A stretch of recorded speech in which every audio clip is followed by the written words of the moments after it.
Um, so welcome YouTube as well. Our speaker today is Daina Taimina, who is a mathematician who's taught for many years in Latvia and for many years in the United States at Cornell University. She's famous for developing the technique of modeling hyperbolic geometry with crochet, and her award-winning book, Crocheting Adventures with Hyperbolic Planes, is a well-loved part of my bookshelf and probably many of yours as well.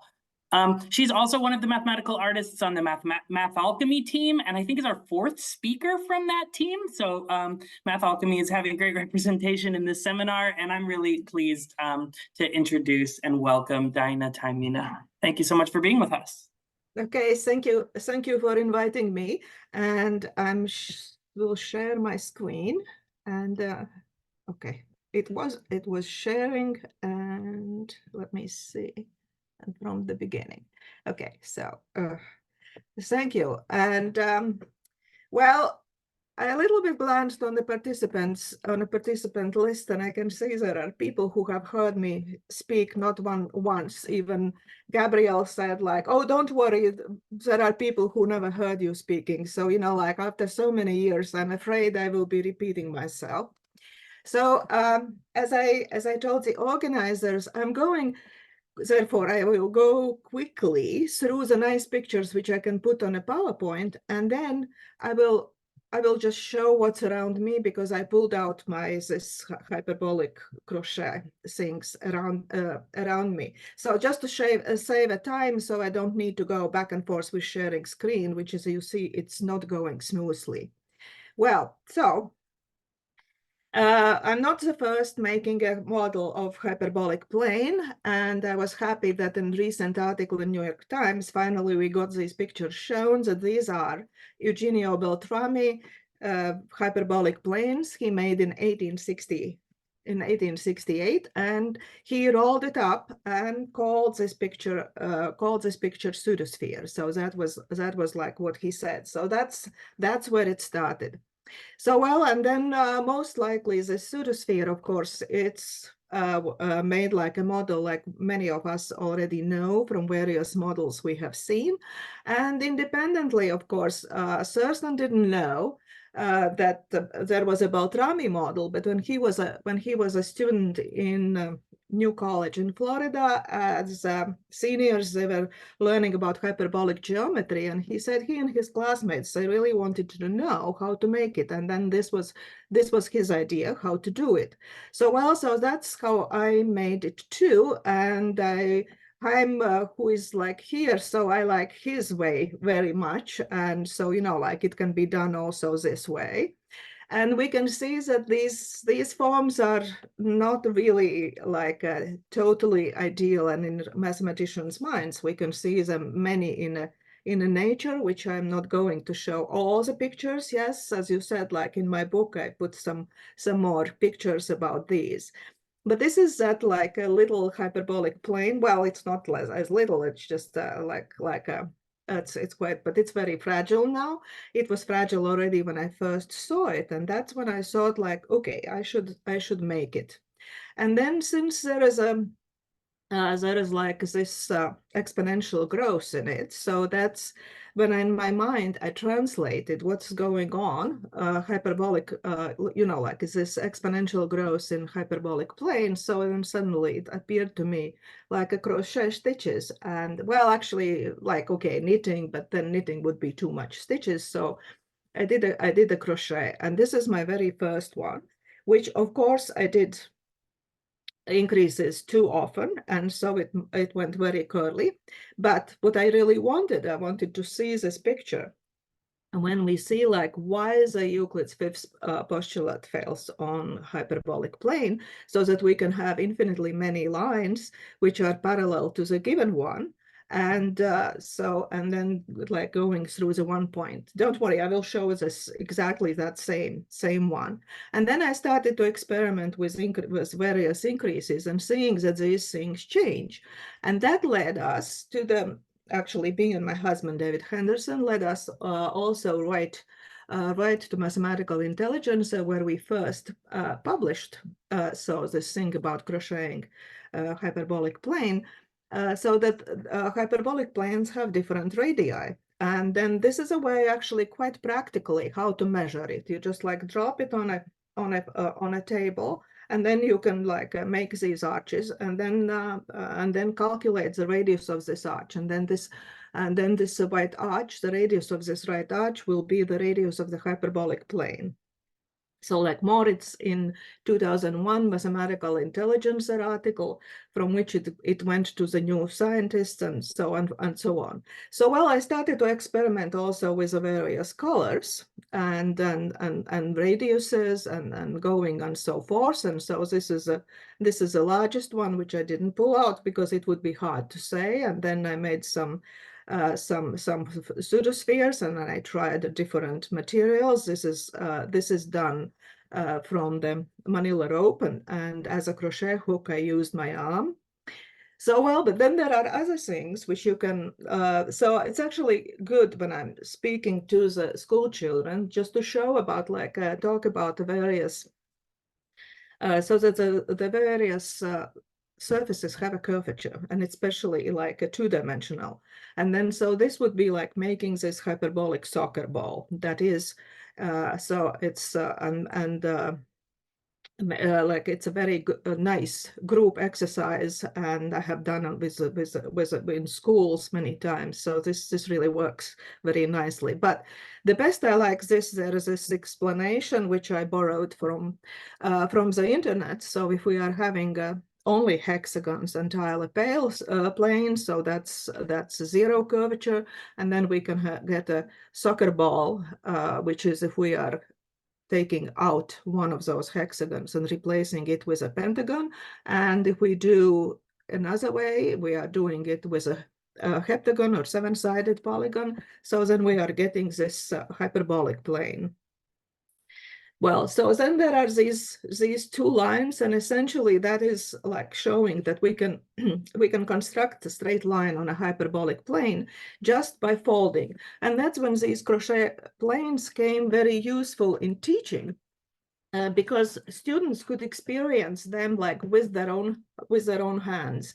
And that is something that is like also in psychology is a saying that working with your hands, it's really like goes straight to your brain too. And working with these various hyperbolic crochet planes in a classroom, I realize it really takes stress off in some. And so students didn't need to learn crochet if they didn't want to, but they did needed to learn how to thread a needle, which apparently turned out to be a problem for somebody. And so well, but then you can just like show various ways. So like for example, the usual in Poincaré disc, you show these ideal triangle like that, but that's, you know, like it goes. But so this is the largest ideal triangle I have made. So this is in Cornell Math Department now hanging. So yes, but then when we can show it also on these crocheted models.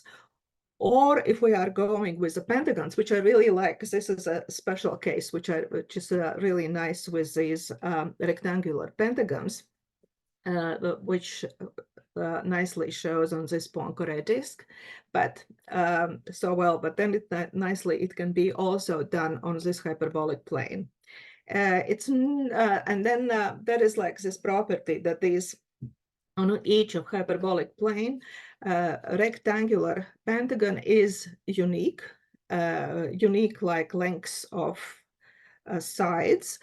And so that's kind of like stays the same. So this turned out to these rectangular pentagons turned out to be like a useful in computer science.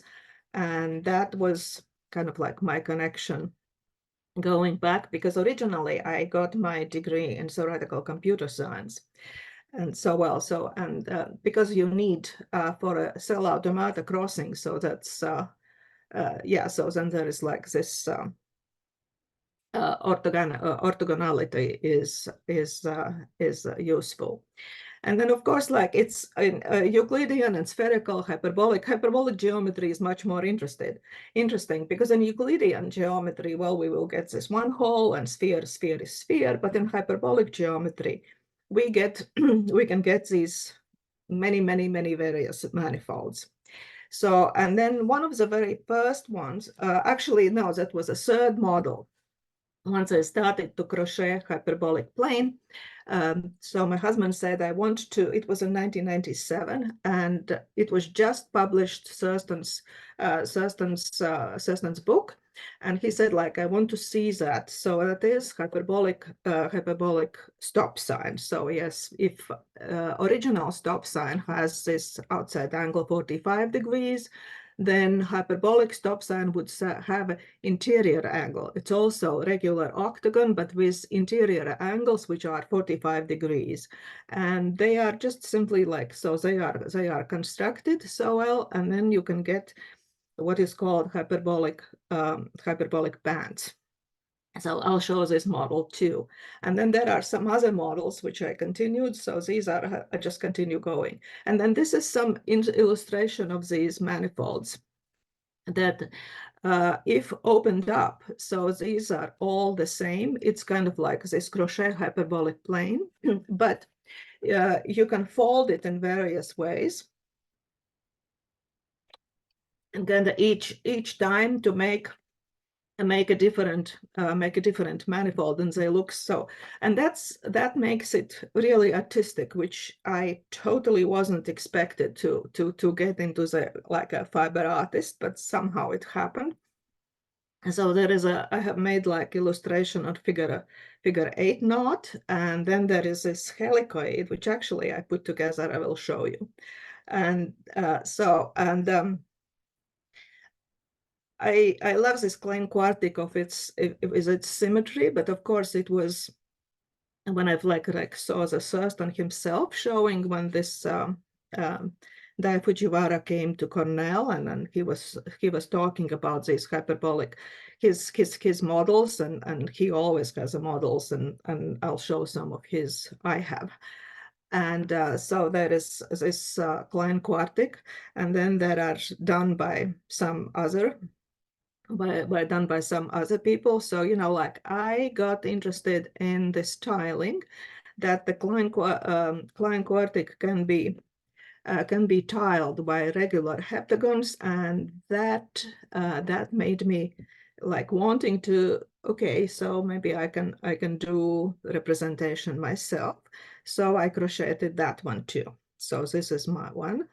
And then there is like some running overs at art side, which suddenly like, you know, like I got invited in various projects and did like these illustrations, and then so well, and then that's in an exhibit, and then going on and on. So yes, and then with Thurston we had offices quite near each other, and I was like and then he was working with Kelly Delp too, and we were doing like some joint workshop. And this is one of the models, because occasionally he would give me like, say, okay, can you crochet this? And then this is a particular model done when he gave me a piece and said, okay, can you crochet? And I couldn't figure out. And then I finished it and took a picture. Picture wasn't nice. And I thought, like, okay, I have to redo the picture before I send to him. And I redid the picture, but I never was able to send to him. He had passed away that morning. So like that was very, yeah, it was very sad. I really missed him.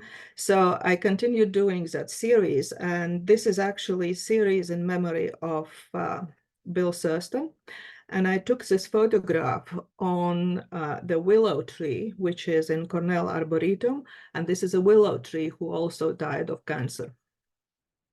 So that is kind of like eating us. And yes, so that's and this is the same series which went into the architecture with an architecture.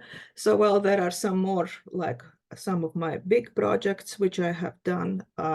This is a big white cloud, which I did for Riga 2014, and then in Helsinki we redid, and then this was in 2020. 2020 that for Riga Biennale, like I organized this, and there's some more of it. It's so well. Then one of the things which I did, and I wanted to put it up for those who doesn't know, is that after my husband passed away, so I finished the book. We wanted to put like this fourth edition, and this is an open source online, and yeah, so well, so like this experiencing geometry, wanting to do it. And then there is another project which Gabriel already mentioned, and that is this Mathemalchemy. So it's kind of like a project where I am part of, and there are some of my crochet hyperbolic planes. And then I want to say that there is a there will be there is a wish to go to get this continuing, and if you go like online, you will see that there is a fundraising. We really want to get this project to go to the Navajo Nation, and so well. So then. So now I will stop sharing. Sorry for my rushing through this, because now I want to show you some things. You don't. Okay, so well, let's start with my very first one. Or actually, I will start with my last one, since I mentioned Mathemalchemy. And there is a thing about like the Mathemalchemy. And for those from Mathemalchemy who are looking, I can show you now. This is my, well, you might ask, what is my latest project? This is my latest project. As you see, not too big, but this will go with one of my books for our fundraising for this going to the Navajo Nation. Why it's not bigger one? Because right now my arm is out of order. I really need to do, after the years of crocheting, now I finally have to take really good care of my right arm. It's not in a good shape. So currently I don't crochet. So this was my really last project for now. So let's go from the very beginning. So this is my very first plane. So this is that very first. And as you see, I did a mistake, as you know, like you can't really put much of the pictures on it. At least this one is doing increase, crochet 2 and do increase after the third stitch, you know, like 2 to 3, as I'm saying. Good, then I didn't start it going in every stitch, but once it was done, if we do this increase in every stitch, then very soon you will get something like this. So this is like a pretty much, yeah, so this is like doing in every stitch, and that's it. So there is a result, which also like Thurston mentioned, but I haven't seen done it like that. Every hyperbolic plane, eventually you can see it can fill this, it's kind of like this space filling property. And obviously there should be something like, for those who like formulas, there should be that there must be some connection, like some analytic formula, which I never cared about, which would connect like a radius of the hyperbolic plane with the radius of a sphere which encloses it. Yeah, so yes, so well, when I was teaching, I never got any students to do it, and I'm too lazy to do it. I don't like those formulas. Okay, so that is at the very beginning when I started to crochet these hyperbolic planes. So then it's like so particularly after publishing in Mathematical Intelligencer, my husband, since it was like our joint article, he very often got these emails asking, how did you crochet hyperbolic plane? He would laugh, of course, and laugh about it. But so, you know, like I wasn't laughing. I said like, okay, since you are getting these questions and you have to answer, how did you crochet that hyperbolic plane? Then I gave him a needle, I gave him a yarn, and this is a most unique hyperbolic plane and very dear to me. So he did one. So this is his. So this is what, so yes, this is one crochet hyperbolic plane, which he did so well. And as I mentioned before, is that I really wanted to, yeah, so see this picture. Yeah, you saw it in a picture. How do we do these straight lines? Yeah, so yes, okay, so, okay, this side. Okay, here we go. Yeah, we just take it and fold it. And like, if we want to have a perfect straight line with a piece of paper, we're not having a straight edge. So all we need is just to fold a piece of paper. So the same goes for constructions for these hyperbolic planes. So here we go. And then, so this is a picture which I showed you like online. Yeah, so this is a model with these 3 lines, and we have this common perpendicular. And then we have like this one point here, and through which we go three straight lines, which are the same, you know, like which won't be crossing this one given line. So yeah, so that's the one which I want. So that nice thing with these hyperbolic planes. Oops. Sorry.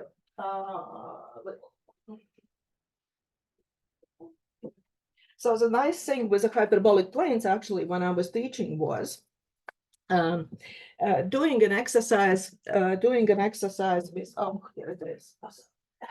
Doing an exercise with constructing an ideal triangle. And so my classroom would have, I have like this classroom set, and in groups of 4 they were working. And I would say each group like need to construct the largest triangle you can on your given hyperbolic plane. So like that's what I, you know, like that's what I meant. Here we go. So here's a, you know, like construct a triangle.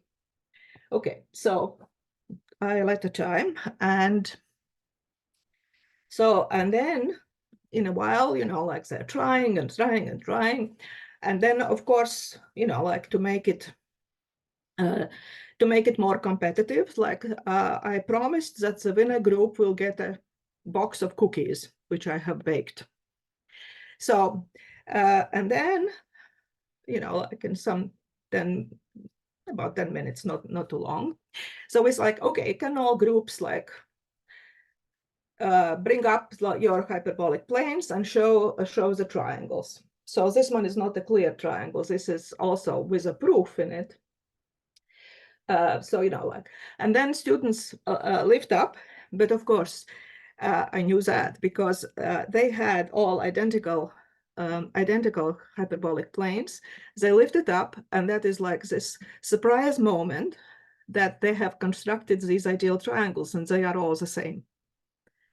And so yes, and so and that's like, and then was like, okay, and then continued as getting a formula that we actually that the area of ideal triangle on a hyperbolic plane, we get it's pi r square. So that was one of those things. And actually it was interesting that afterwards when they are talking about the class, they remember that moment when they lifted those planes up. Actually every time they remember that moment as the nicest moment in the whole class, and that surprise moment is it's just, yeah, so something. So yes, I always liked that. There's, of course, everybody got cookies because they were baked enough. And I mentioned like so like that Thurston gave me like these models. So this is one which is quite battled. Yes, so but this is those monkey pants which are actually covered with ideal triangles. This is original Thurston's model which he gave me. And then I tried to figure out. So first I tried to put them, and I can show there are some mistakes done. So yes, I tried to put it with some colors, and so, you know, like it's as you see. So this is like I made these try to make these ideal triangles and trying to put them on, and like just comparing it.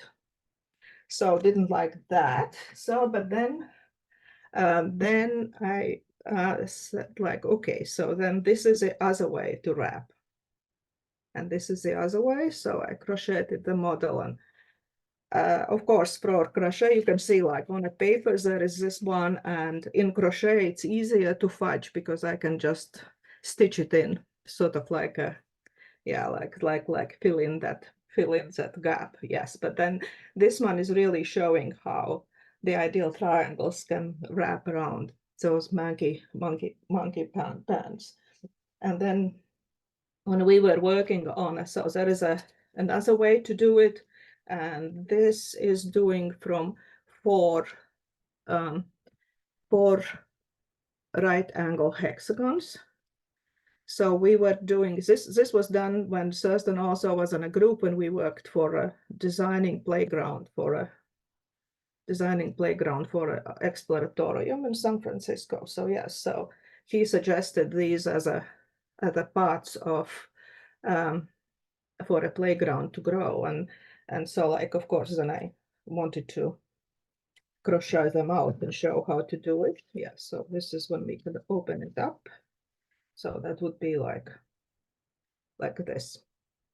So yes, and then with these, so this is Thurston's original model, how he was putting together that his idea, how he was putting together hyperbolic plane. And this is also, I'm really treasuring them. This is like his famous model of making a sphere. And then there is a one which led to, yeah, so that's the one which I was looking at. Yeah, so that's his. And so with a rectangle hexagons, there are some other ways which we were talking like, so that is like we are having four of them, and then we can attach or identify. Okay, and then there are some more.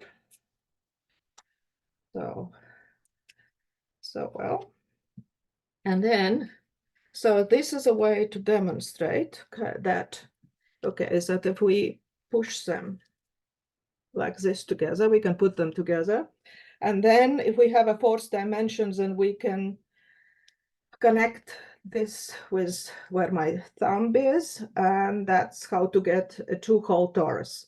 And then the demonstrations that we can get is that there are, from these four hexagons, we can get infinitely many, because it's every time we would make a, like change this middle angle. Yeah, so you can just like see that it will make a different one. So that is original one too, which I have. So this is that my original one, my third model, which I had. So that also we can get this two-hole torus, which was in the Thurston's book, and which I made. This one is not really, I should change my, so yes, so we are having this octagon, and then I should have taken the newer one.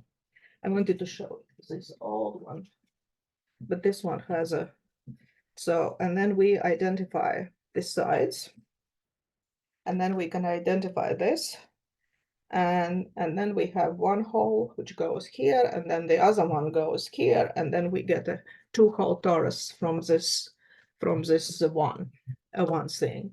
So another thing which I mentioned was, what I showed you were these right angle pentagons. So that is this one. And so, well, so with this, when I have talked in a school, I had several times I get like with the children, especially like if it's in a middle school. So then they really come and want to touch it, and they say, well, that's a magic, because they know the graph papers they are working for mass. And here is a thing which is like with fives. They really want to touch and find out like that if it's real.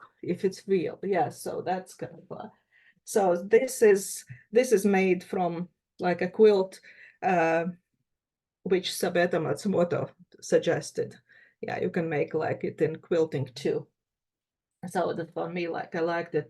So then this is my this is that like Klein Quartic, and then which I made, and then in order to get a Klein Quartic, so these are like sides which should be identified, but I really, in our three-dimensional world, I really can't, I can't really put it together.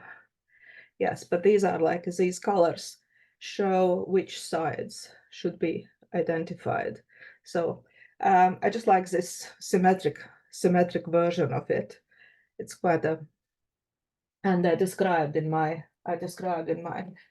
book how to do it, and going into this in my explorations is that so I like this Henry Segerman's version of shapeways of the Costa surface, and I love this Costa surface, but I can't really put my finger in it. So I made a bigger version, not as precise, but at least this one gives me these ideas that I can put my fingers in and really find out how these holes going, and so yeah, so that was my exploration, just finding some other things. And then there is a model which I said is that this is actually not for hyperbolic geometry. This was for differential geometry, showing like at the end of the classes is that was done at the request of my husband, David. So David asked me, like, can I make it? So this is a helicoid, which is not like exactly constant negative curvature, but there is this negative curvature. And there is a well known that like a helicoid and catenoid, so they are sort of like minimal surfaces which go one into the other. So this one won't stand by itself. Like crochet, you can see like it needs some things, but I put it together, and usually we did it together. But if I'm taking up these supports, so if I'm taking out these supports, then, oh, I took out, I guess, too much. Then I can turn this into the catenoid. So yes, and then of course there are nice illustrations of it and animations online, and you can put them online and show that. But it's somehow like in a class situation, again, it worked much better if you really find like a real thing. Yeah, something so kind of like a visual and things like that. So I have tried to do like in various materials, and oh yeah, so this is like a figure 8 knot. Yeah, so where's the complementary space is with a negative curvature, so that's they are a little bit squished, and then like that. So then, so this is like my first experiment showing, yeah, so that like 4 by 100, which was on a cover of the first edition of my book. So this is that it was measured, each of these 4 shades were measured exactly 100 meters. So it means when I crochet, they are covering the same space, the same area. So these are the four equal areas, which kind of like defines our intuition. And continuation on this one is, of course, these two models, which work well when I speak at like a school. So which one has more blue and which has more orange? Yeah, so, and then, like the answer is they are the same. So they are the same. And there are some more. So this is making like for some different material, but that's really very hard to work with. And then showing, these are like a mini models showing that at the beginning we have like the same, like hyperbolic space like that. And then we can fold it, and you can like see that folding it like this. And so I get a manifold with two holes, which is this one. So it's this one. And then we can get it also with three holes, which would be this one. And then we can continue and we can get one, which is with the four holes. So well, and then we can continue infinitely. So whether your patience or material runs out, I ran out of material. So well, so that's about it. And yes, and then when I'm giving sort of like a public lectures, usually I can tell that, there are people, and it's funny that somehow mathematicians from one side and then crocheters from other side, particularly when I was giving a lecture in Cambridge in Kettle Yards, there was an exhibit and I was invited to give a talk. And I'm there and I'm just looking at this audience. Yes, there are mathematicians and there are crocheters. And I kind of like risk and said, okay, you are more like a science people and you are crocheters. And they say, oh, how do you know? it was pretty clear. So yes, and then I'm giving, okay, so this was for mathematicians, but then I can give like for a people like in a simpler language. For that one, I have this this African flower. And if you have a nice 6 petals, so then this one is flat. If we lost one petal, and then we get it spherical. Yeah, so it's getting like it's a positive curvature, and well, it looks pretty flat now. But if we have a 7, so then it gets curly. So yes, so and then it all together. I put it all together. So then this is my hyperbolic soccer ball, quilted like with these. So okay, I didn't run out of my models, but I think I ran out of time now. Thank you. Thank you so much, Daina.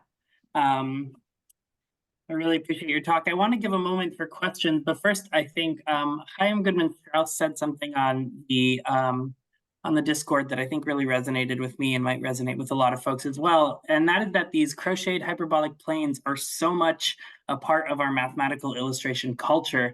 It's almost hard to remember what a revelation they were, and that they're still viral. And so it's so wonderful to sort of have you here talking about that. So thank you so much. Okay, you are welcome. I can tell you that. So that is a different talk.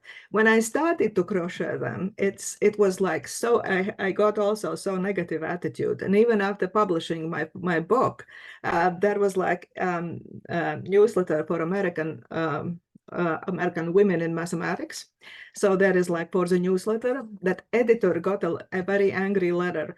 Why you are offending us offering a course in crochet and crocheting some planes?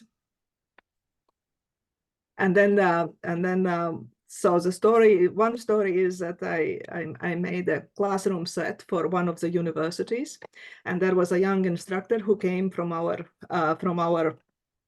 from our workshops which we are doing, and he wanted to do teach geometry and use these planes in his classroom.